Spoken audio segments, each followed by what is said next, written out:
Boa tarde, pessoal. Bom, nessa aula o que nós vamos fazer é a dedução da equação diferencial para a quantidade de movimento linear.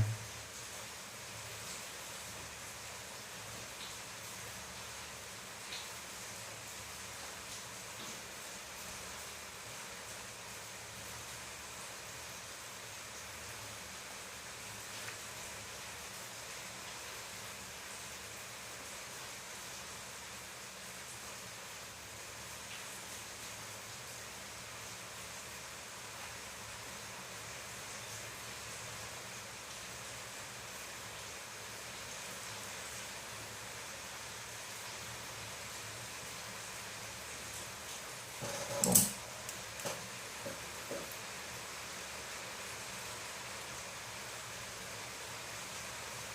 na aula passada, nós já tínhamos relembrado que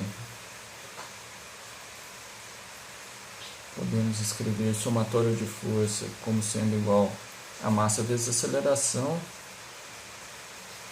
sendo que a aceleração nada mais é do que a derivada temporal total do vetor velocidade, e daí nós reescrevemos força igual a massa vezes aceleração, simplesmente passando a massa para dentro do diferencial, ficando assim com a quantidade de movimento. Além disso, a gente também relembrou o teorema de transporte de Reynolds.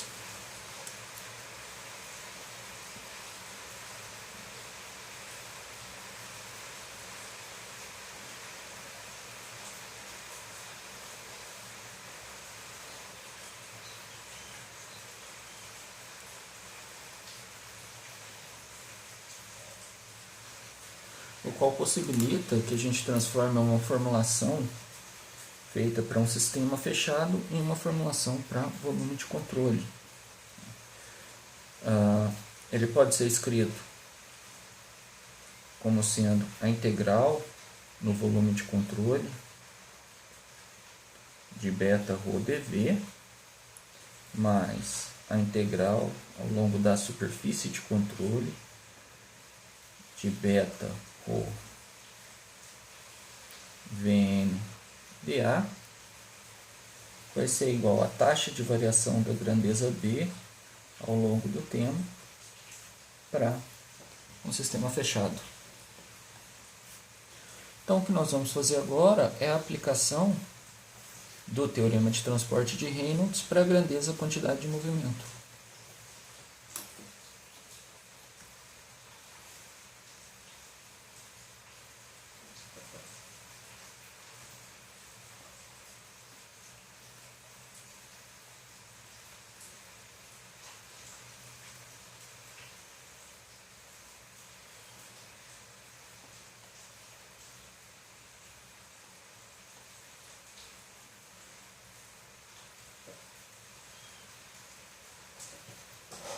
Então, para isso, nós vamos falar que B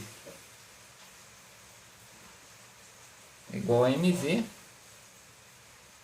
consequentemente, beta, grandeza intensiva correspondente, é d mv dm, igual ao próprio vetor velocidade. Substituindo isso daqui na equação para o teorema de transporte de Reynolds, nós vamos ter que d mv dt para o sistema nada mais vai ser do que a integral no volume de controle de beta, que é o nosso vetor velocidade, ρ dv, mais a integral ao longo de toda a superfície de controle de beta, novamente nosso vetor velocidade, ρ Vn dA. Então, isso daqui é uma forma simples de escrever a equação para a quantidade de movimento linear, considerando a formulação integral. O próximo passo agora vai ser aplicar isso a um volume de controle infinitesimal, seguindo a mesma linha de dedução que nós fizemos para a equação de conservação da massa.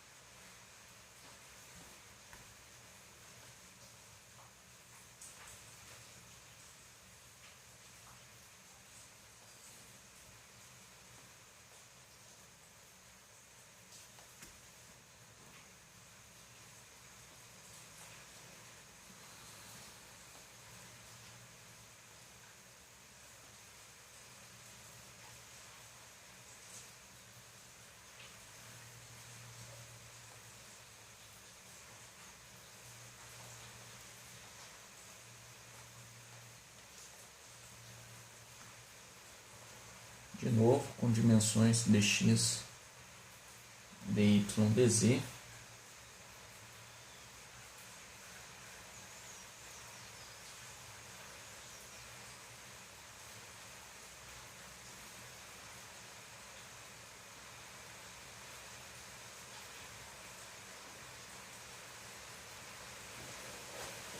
Esquematizando esse volume de controle.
Isso é alguma coisa mais ou menos dessa forma. Tá? Vamos setar aqui os eixos x, y, z, de tal forma que seja dx, dz, dy.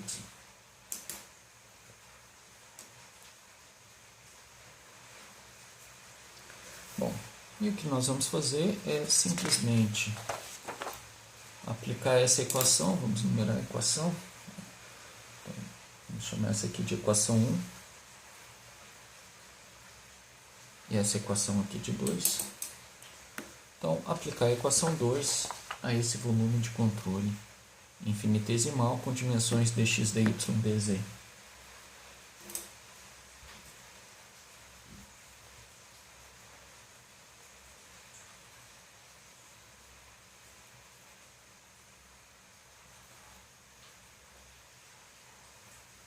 Da mesma forma que ocorreu lá na equação de conservação da massa, Esse elemento ele é tão pequeno que a integral no volume vai se reduzir a um próprio termo diferencial.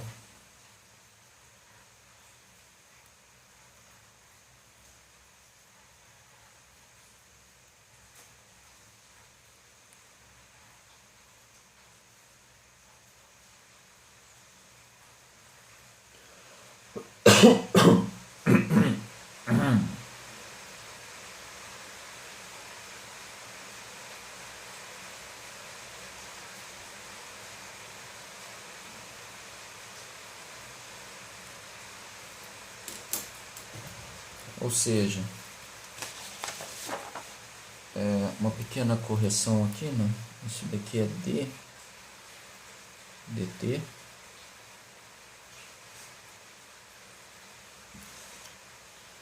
Da mesma forma que aqui é dt. A taxa de variação da quantidade B no interior do volume de controle. Então nós vamos ter aqui ddt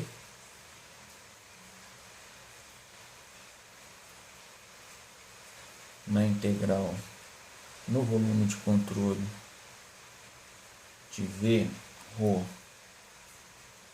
dV vai ser aproximadamente igual ao del_t de ρv, que multiplica o nosso dv. Integrando isso vai dar o dx dy dz. E aí de novo, essa é uma aproximação, chamada de equação 3. Para o primeiro termo do lado direito da equação 2, falta agora encontrarmos uma aproximação para o segundo termo do lado direito, integral de fluxo.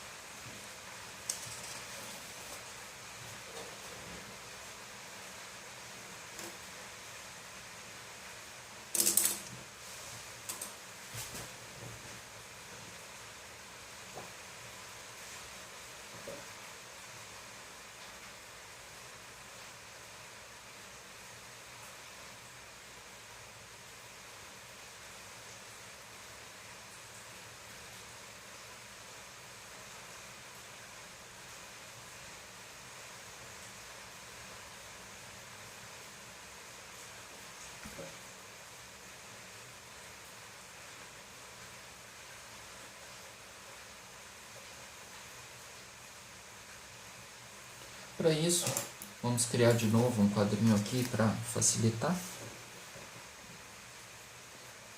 E nesse quadro vamos anotar todos os fluxos de entrada e saída para cada uma das faces. Então temos face x, y, z. Lembrando, com a nomenclatura que estamos trabalhando, tá? Face x quer dizer que ela é perpendicular ao eixo x, face y ela é perpendicular ao eixo y, face z perpendicular ao eixo z.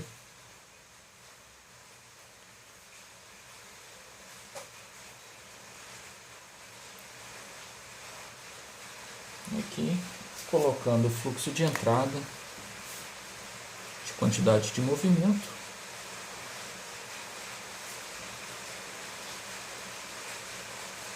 e o fluxo de saída de quantidade de movimento.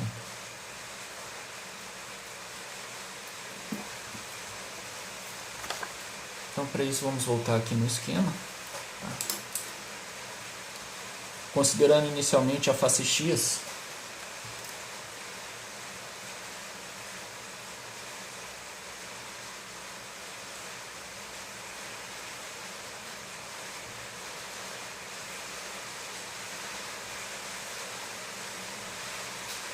vou ter aqui entrada e saída de quantidade de movimento.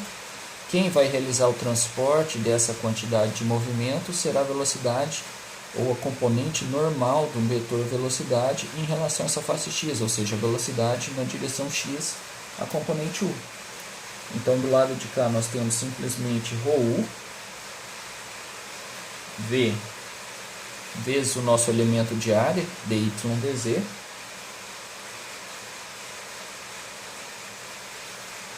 E aqui na saída nós vamos ter a quantidade ρV mais a taxa de variação dessa quantidade ao longo da direção x, utilizando uma expansão em série de Taylor e truncando ela, no termo de baixa ordem. Então, del x de ρV vezes o dx, e isso multiplicando de novo o nosso elemento de área dy dz.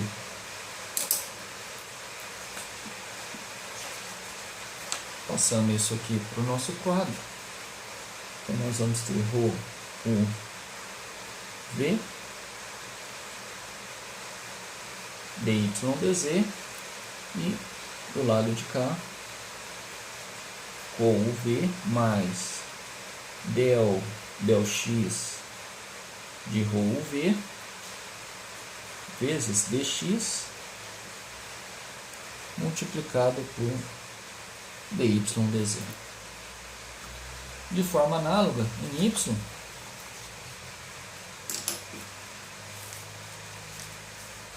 nós vamos ter um fluxo de quantidade de movimento entrando na face y, ρ VV, onde esse V minúsculo aqui é a componente cartesiana da velocidade na direção y, e o V com indicação vetorial seria o vetor velocidade, que multiplica o elemento de área dx dz.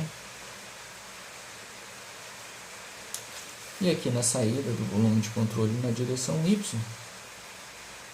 de novo nós temos ρVV mais a taxa de variação del y agora ao longo de y, de ρVV vezes dy multiplicado pelo elemento de área dx dz.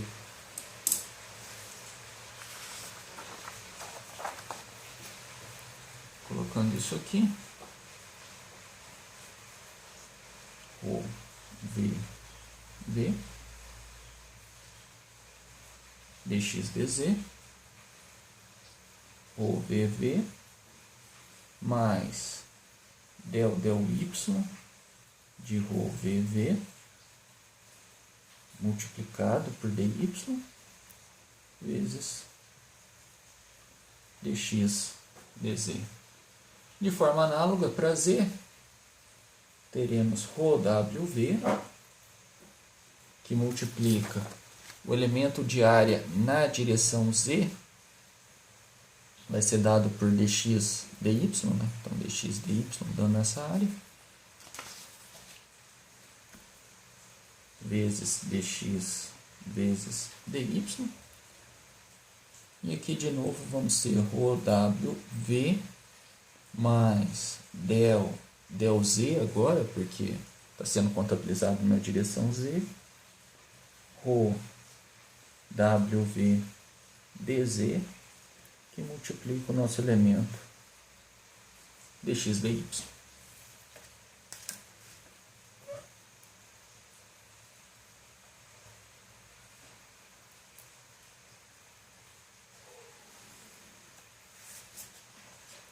Vamos chamar esse quadro todo aqui de equação, 1, 2, 3, 4. Então isso daqui será a nossa equação 4.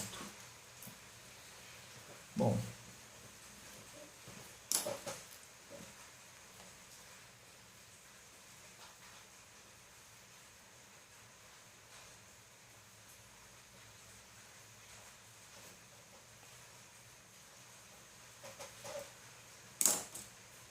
agora vamos substituir as equações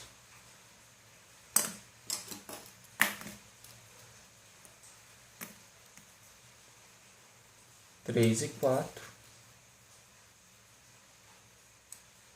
na equação 2.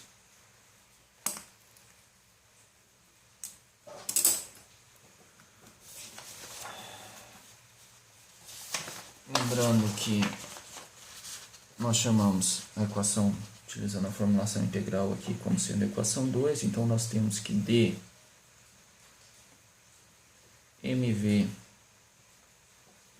dt para um sistema fechado vai ser igual ao ddt da integral de v ρ dv, que é a equação 3, já foi aproximado como del t de ρv, que multiplica dx dy dz, mais a integral de fluxo, que nós aproximamos todos os termos aqui de entrada e de saída. Então, isso daqui vai ser somado a ρv mais del x de ρv dx, multiplicado por dy dz, mais ρvv mais del y de ρvv dy, tudo isso multiplicado por dx dz, mais ρwv mais del z de ρwv dz, multiplicado por dx dy, menos os fluxos de entrada, ρv dy dz, menos ρvv dx dz, menos ρwv dx dy. Lembrando que o sinal aqui vai vir sempre da combinação direção do vetor velocidade em relação à direção da normal à área. Tá? Como a normal à área está apontando no sentido contrário do vetor velocidade para a entrada do fluxo, isso daqui nos dá um sinal negativo, e a normal da área, deixa eu colocar aqui, fica mais fácil. E a normal da área, por exemplo, em x, ela está sempre apontando para fora do nosso volume de controle. Então aqui o sentido coincide com o sentido da velocidade, do lado de cá o sentido da normal é contrário ao sentido do vetor velocidade. Isso vai acontecer em todas as entradas. Tá? E nas saídas acontece justamente o contrário, mesmo sentido. Mantém o sinal positivo, sentidos contrários, sinal negativo. Só lembrando isso. Bom, é óbvio que nós podemos simplificar essa equação. Então, todos esses termos aqui, assim como aconteceu lá na equação de conservação da massa, tá? Vão se anular ρuv, dy dz, dy dz. Então, anula. ρvv anula. E ρwv também se anula.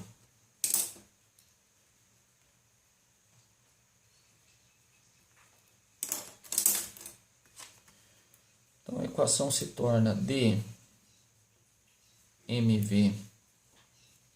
dt para um sistema nada mais vai ser do que del t de ρv dx dy dz mais del x de ρuv dx dy dz mais del y, desculpa, de ρvv dx dy dz mais del z de ρwv dx dy dz. Vamos chamar isso daqui de equação 5.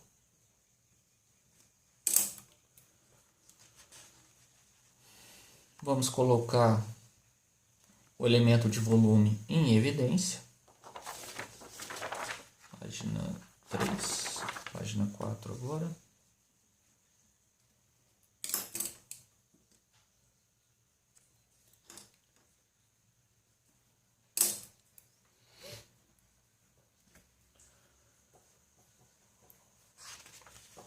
Antes disso, eu já vou substituir a equação 1 na equação 5.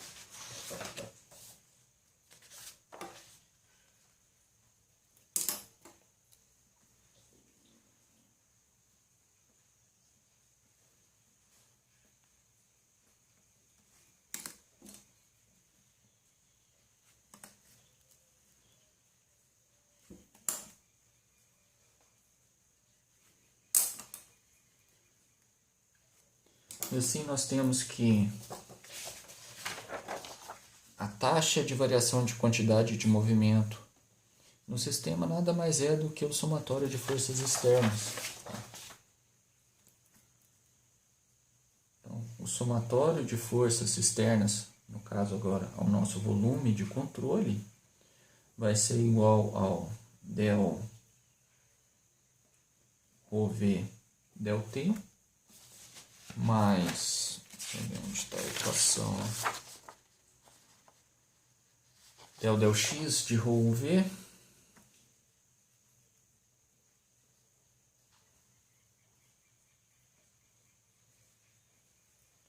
mais del y de ρ vv mais del z de ρ wv, e tudo isso daqui multiplicado pelo volume do volume de controle, dx vezes dy vezes dz. Então chegamos nessa equação, chamada de equação 6.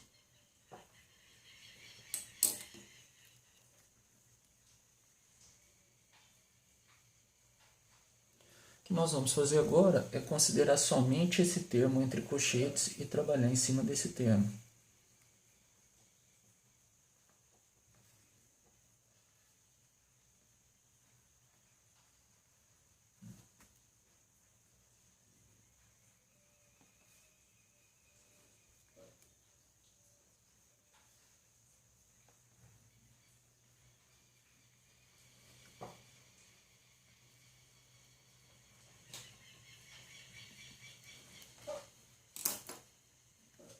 Ou seja, del ρv del t mais del x de ρu v mais del y de ρ vv mais del z de ρ wv. O que nós vamos fazer aqui é aplicar a regra do produto nesse termo, tá? Como que isso vai ser aplicado? Nós vamos considerar que V é uma variável e todo aquilo demais que estiver dentro do sinal da derivada é outra variável, tá? Então nós vamos simplesmente retirar V de dentro da derivada. Isso vai nos dar V, vetor, velocidade, que multiplica del ρ del t mais del ρ del x mais del ρv del y mais del ρw del z, mais, mantendo o v dentro do sinal da derivada e retirando todo o restante,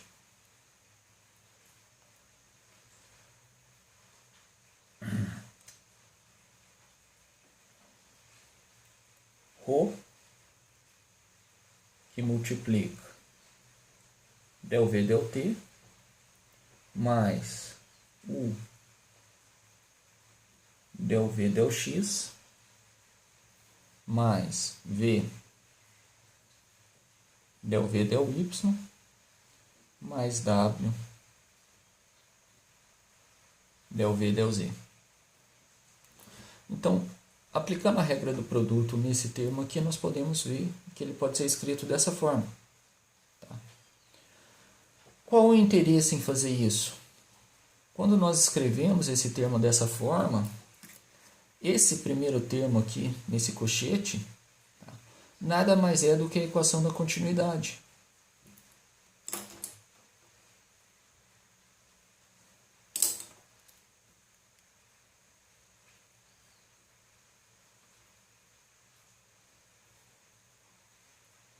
que nós deduzimos na aula passada para um sistema de coordenadas cartesiano.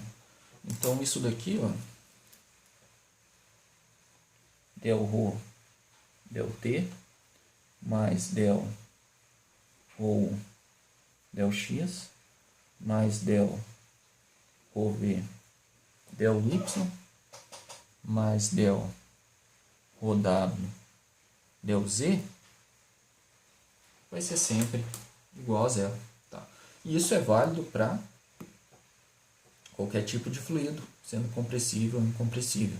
Tá? É a forma mais genérica da equação da continuidade. Lembra que quando deduzimos, nós dissemos, olha, a única hipótese por trás dessa equação é a hipótese do contínuo. Então, ela é de ampla validade e sempre igual a zero. Tá? Todo esse somatório aqui é igual a zero. Isso quer dizer que nós podemos simplesmente simplificar todo esse termo de cochete, entre esse cochete aqui, ó, falar que isso é igual a zero devido à equação da continuidade.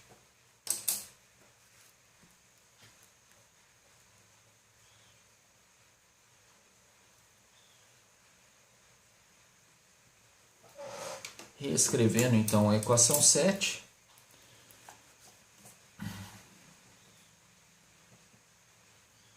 nós vamos ter simplesmente que del ρv dt mais del x de ρv mais del y de ρvv mais del z de ρwv vai ser igual a ρ que multiplica del v del t mais u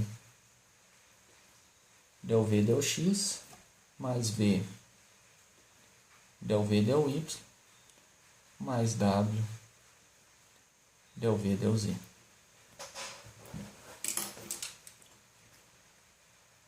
Chamando disso de equação 8, agora nós podemos substituir essa equação 8 aqui na equação 6, tá?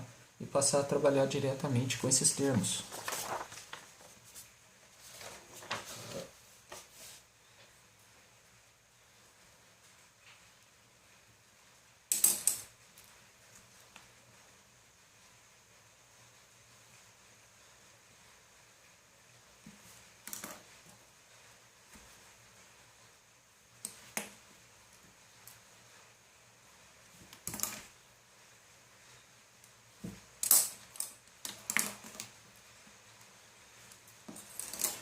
Então, isso vai nos dar aqui o somatório de forças externas. Só lembrando que força é um vetor, né?